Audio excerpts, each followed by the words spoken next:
Mapagpalang gabi mga kapatid. Ang ibabahagi ko po ay ang orasyon ni San Pedro gamot sa Mecobio para wasakin. Yan po mga kapatid. Ayan po, saling po ng 3 beses yan sa tubig po o sa langis. Pwede rin kayo magpakulo sa bayabas daw ng bayabas yan. Yan ang orasyon nyo sa mga sugat na mga tawag doon, sa mga kati-kati, tsaka yung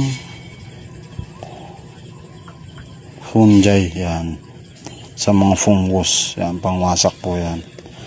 Pagtapos nyo po ng ganon, ihip nyo po sa tuktok din tsaka sa tubig. Yan. Yan yung usalin nyo sa tuktok 3 beses. Ihip nyo ng pakrus. Yan, maraming salamat po mga kapatid. Pa-follow and share.